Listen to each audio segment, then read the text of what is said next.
নাসিরনগরে উৎসবমুখর পরিবেশে শ্যামা পূজা উদযাপন।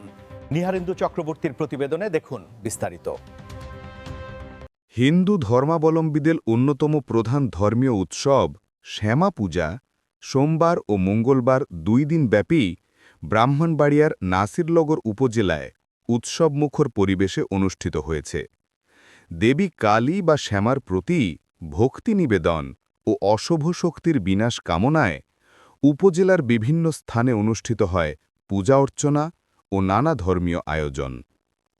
এ উপলক্ষে নাসিরনগর উপজেলা সদরের নাসিরনগর বাজারের অস্থায়ী মন্দির, লোকনাথ মন্দিরের মাতৃকা সংঘ, পশ্চিমপাড়ার স্বর্গীয় যতীন্দ্র দাসের বাড়ির কালী মন্দির এবং ভাটপাড়া পূর্বভাগ যুবসংঘের উদ্যোগে সিদ্ধেশ্বরী মন্দিরে শ্যামা পূজা অনুষ্ঠিত হয়।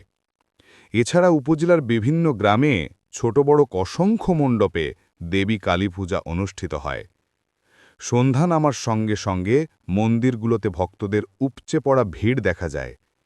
প্রদীপ প্রজ্জ্বলন, আরতি, কীর্তন, পূজা অর্চনা ও প্রসাদ বিতরণের মধ্য দিয়ে উদযাপিত হয় ধর্মীয় এই উৎসব। অনেক জায়গায় আয়োজন করা হয় কীর্তন ও সাংস্কৃতিক অনুষ্ঠানেরও।